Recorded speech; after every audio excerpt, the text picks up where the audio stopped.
राधे राधे, हरे कृष्णा। आप सभी माताओं बहनों को करवा चौथ के व्रत की बहुत बहुत शुभकामनाएं। आज की वीडियो में मैं आपके साथ शेयर कर रही हूँ करवा चौथ की बहुत आसान और सरल पूजा विधि। कुछ लोगों के यहाँ करवा चौथ की जो मुख्य पूजा होती है वो दोपहर में 12 बजे के बाद से की जाती है। कुछ जगह पर शाम को प्रदोष काल के समय ये पूजा की जाती है। तो जिस समय भी आपके यहाँ पूजा की जाती हो उससे पहले आप पूजा की तैयारी करके रख ले। चाहे तो चौकी भी सजा कर रख सकते हैं ताकि आपको बार बार पूजा के बीच में से उठना ना पड़े। तो सबसे पहले पूजा के लिए आपको एक चौकी बिछानी है जिस पर लाल साफ वस्त्र बिछा लीजिए, क्योंकि करवा चौथ की जो पूजा होती है वो बहुत बड़ी पूजा होती है, इसलिए हमें चौकी लगाकर ही पूजा करनी चाहिए। अब पूजा करने के बाद हम करवा माता का जो भी पोस्टर या तस्वीर आपके पास है वो हम चौकी पर स्थापित करेंगे। स्थापित करने के बाद हम माता को लाल चुनरी चढ़ा देंगे और लाल चुनरी चढ़ाने के बाद अब हम कलश की स्थापना की तैयारी करेंगे। कलश की स्थापना करने से सभी शुभ शक्तियों का वास होता है और पूजा का फल भी अवश्य ही प्राप्त होता है, इसलिए हो सके तो कलश की स्थापना भी करें और अगर आप नहीं करना चाहती हैं तो नहीं भी करें। कलश की स्थापना से पहले हम अक्षत से अष्टदल कमल बनाएंगे और अष्टदल कमल बनाने के बाद चाहे तो आप मिट्टी का या फिर धातु का एक कलश लेकर अष्टदल कमल के ऊपर स्थापित करेंगे। अब इसमें हम शुद्ध गंगा जल या थोड़े जल में गंगा जल मिलाकर इस कलश के अंदर डालेंगे। मैंने कलश पर पहले ही स्वास्तिक का चिन्ह बना लिया है। अब हम कलश के कंठ पर मौली यानी कलावा लपेटेंगे। कलावा लपेटने के बाद हम कलश के अंदर हल्दी की एक गांठ, पुष्प, लौंग का एक जोड़ा और एक सिक्का डालेंगे। इससे ज़्यादा सामग्री यदि आप डालना चाहें तो इत्र, सुपारी या कौड़ी आदि भी डाल सकते हैं। ध्यान रखें जो लौंग होती है वो फूल वाली ही लौंग पूजा में प्रयोग करनी चाहिए। तो इस तरह से कलश के अंदर जल सामग्री डालने के बाद अब हम कलश के ऊपर आम के पत्ते सजाएंगे। आम के पत्ते ना मिले तो अशोक के पत्ते भी सजा लें और सभी पत्तों पर भी कुमकुम और चंदन से तिलक लगा लें। कलश की स्थापना करने के बाद कलश को ऐसे ही नहीं छोड़ा जाता है, ऊपर से ढक्कन लगाकर बंद करेंगे और ढक्कन लगाते समय मिट्टी का पात्र हम इस्तेमाल करेंगे जिसके ऊपर आप चाहे तो गेहूं या फिर अक्षत रख सकते हैं। और अब इसी के ऊपर हम एक दीपक रखेंगे जिसे जलाकर हम प्रज्वलित कर लेंगे। तो इस तरह से दीप कलश की स्थापना हो जाएगी।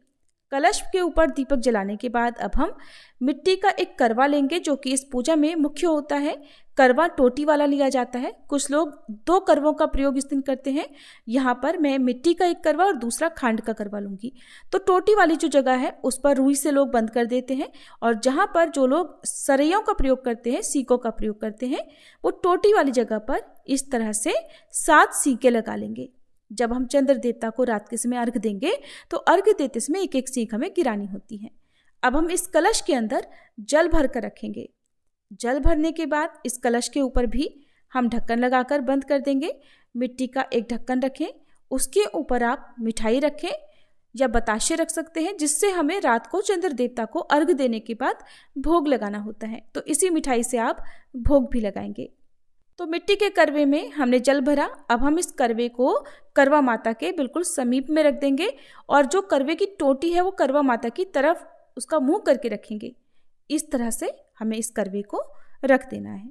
अब हम खांड करवे की तैयारी करेंगे। खांड करवा आपको मार्केट में आसानी से मिल जाएगा। यदि ना मिले तो इसकी जगह पर आप मिट्टी के करवे का भी इस्तेमाल कर सकती हैं। खांड करवा ये पार्वती माता को हम समर्पित करेंगे और इसमें हम अंदर खील भर देंगे। कुछ लोग ड्राई फ्रूट्स भरते हैं, कुछ लोग अनाज या फिर शक्कर आदि ही भरते हैं। खांड करवे में हम पहले कंठ में जिस तरह से कलश में मौली लपेटी थी उसी तरह से कलावा हम यहाँ पर बांध देंगे। कलावा बांधने के बाद अब हम इस खांड करवे में खीले भरेंगे।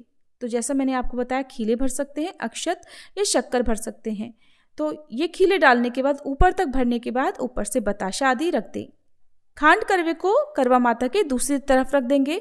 अब हम यहाँ पर गणेश भगवान की स्थापना करेंगे। तो थोड़ा सा अक्षत का आसन देकर गणेश भगवान की प्रतिमा हो तो प्रतिमा और नहीं हो तो सुपारी में कलावा लपेट कर भी आप गणेश भगवान की स्थापना कर सकते हैं। और अगर ना करना चाहें अलग से तो ना भी करें, क्योंकि जो करवा माता का पोस्टर या तस्वीर होती है उसमें गणेश भगवान की भी आकृति बनी होती है। तो गणेश भगवान की पूजा आप केवल करवा माता के पोस्टर में भी कर सकते हैं।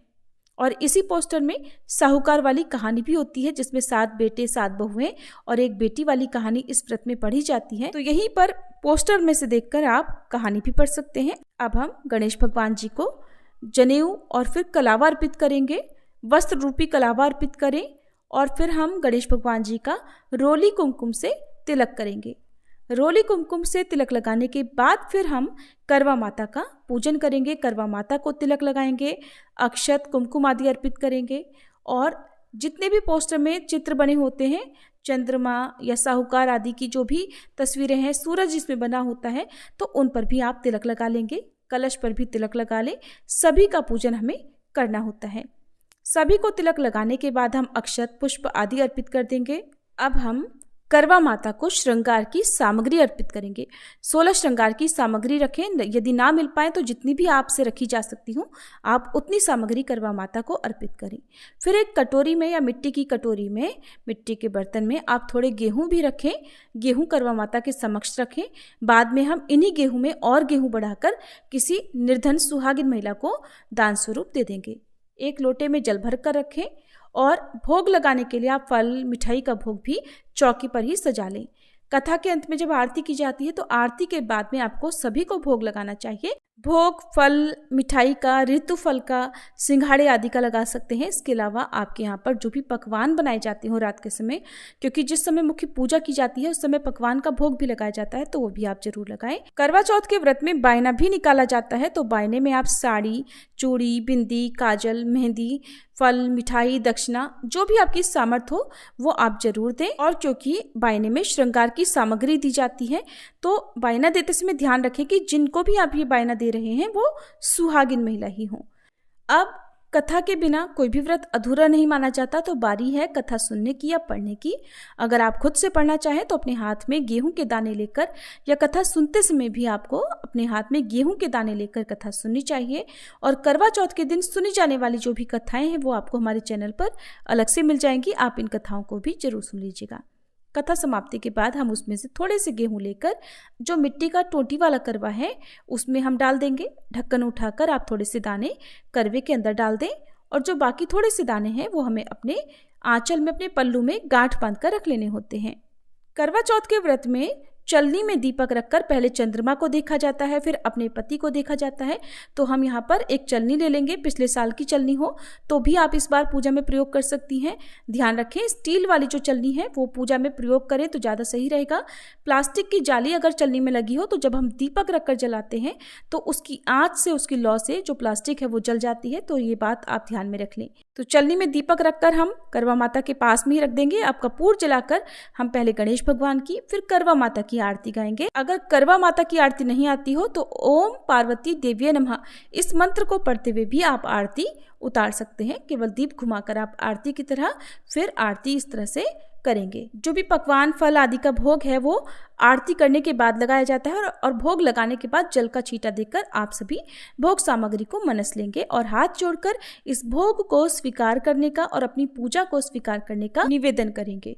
फिर जो जल का लोटा है जिसके ऊपर आपने मिठाई रखी है उसी को और चलनी को जिसमें दीपक रखा है आप छत पर लेकर जाएंगे। एक थाली में करवा और चलनी और दीपक और साथ में एक अलग से गिलास में पानी पीने के लिए, और आपको जो करवा माता के ऊपर आपने खांड कटोरे के ऊपर फल मिठाई रखी है उसको आप प्रसाद रूप में लेकर जाएं और उसी को ग्रहण करके आप अपना उपवास अपने पति के हाथों से खोलेंगी। यहाँ पर जो श्रृंगार की सामग्री, फल मिठाई आदि है उसे भी आपको थोड़ा थोड़ा बायने में रखकर, जिनको भी आप बायना दे रही हैं उनको देना है। बाकी प्रसाद रूप में जो भी फल मिठाई है वो सभी लोगों में, परिवारजनों में बांटे और श्रृंगार की कुछ सामग्री आप अपने इस्तेमाल के लिए रख लें, बाकी को आप दान में या भेंट स्वरूप बायने में रखकर दे सकती हैं। जो करवा माता के समक्ष आपने खांड कटोरा रखा है वो भी बायने में दे दिया जाता है और जो गेहूं है वो आप चाहे तो बायने के साथ ही रख दें, उसमें और गेहूं मिलाकर, जिससे 1-1.25 किलो गेहूं, और नहीं तो किसी निर्धन व्यक्ति को, निर्धन सुहागिन महिला को श्रृंगार की कुछ सामग्री के साथ गेहूं जितना भी आपसे सामर्थ्य हो उतनी सामर्थ्य के अनुसार दान में दे सकते हैं। अब हम करवा फेरेंगे, तो करवे जो दोनों आपने करवा माता के बाएं और दाईं तरफ रखे थे उन्हें उठाकर चौकी पर अपने पास में सामने की तरफ रख लीजिए।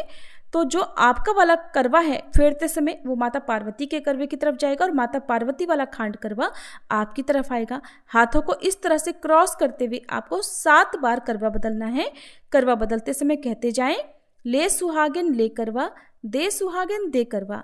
ले सुहागिन ले करवा कहते हुए आपका करवा माता पार्वती की तरफ जाना चाहिए और दे सुहागिन दे करवा कहते हुए जो खांड करवा है वो आपकी तरफ आना चाहिए। 7 बार इस तरह से करने पर जो माता पार्वती जी का खांड करवा है वो आपके हाथ की तरफ आ जाएगा और जो आपकी तरफ वाला करवा है वो माता पार्वती की साइड चला जाएगा। अब उसी करवे से जो मिट्टी वाला करवा है जिसमें आपने जल भर कर रखा है, उसी करवे से आपको चंद्र देवता को अर्घ देना है। और ये जो खांड करवा है ये चाहे तो आप अपने पास रख लें, आप इसका प्रयोग कर सकते हैं, प्रसाद रूप में ग्रहण कर सकते हैं इस खांड करवे का, नहीं तो इसे बहते जल में प्रवाहित कर सकते हैं और या फिर बायने के साथ में आप खांड करवे को दे सकते हैं। इस तरह से करवे फेरने के बाद अब हम दोनों करवों को हाथ जोड़कर प्रणाम करेंगे और पूजा पाठ में हुई गलतियों के लिए सच्चे मन से क्षमा मांगेंगे। तो इस तरह से करवा चौथ की पूजा हो जाती है। फिर जब चंद्रमा निकल आए तो चंद्रमा को अर्घ दे लें और अपने व्रत का पारण कर लें। व्रत पहले जल और मिठाई खाकर खोलें या नारियल पानी से भी व्रत खोला जा सकता है। उसके थोड़ी देर के बाद आप शुद्ध सात्विक भोजन जो आपने बनाया हुआ है परिवारजनों के साथ मिलकर खुद ग्रहण करें, लेकिन उससे पहले अपने परिवारजनों के, अपने बड़े बुजुर्गों के, अपने पति के पैर छूकर उनका आशीर्वाद लेना ना भूलें। तो इस तरह से करवा चौथ की पूजा संपन्न होती है। अब जो चौकी पर आपने दीप कलश स्थापित किया हुआ था, सबसे पहले जो अष्टदल के ऊपर कलश स्थापित किया हुआ था, उस कलश का क्या करना है ये भी आप जान लीजिए। जिनके यहाँ पर 4 दिन बाद अष्टमी तिथि के दिन अहोई अष्टमी का व्रत रखा जाता हो, उस दिन इस कलश के जल से अपने बच्चों को स्नान कराया जाता है, तो तभी इस कलश को हटाया जाता है और इसी चौकी पर अहोई माता की भी पूजा कर ली जाती है। तो ये जो चौकी है वो अहोई अष्टमी तक रखी जाती है। जिन लोगों के यहाँ अहोई अष्टमी का व्रत नहीं रहता हो वो लोग अगले दिन सूर्योदय के बाद इस चौकी को हटा सकते हैं। ये थी आज की वीडियो, आपको कैसी लगी जरूर बताइएगा।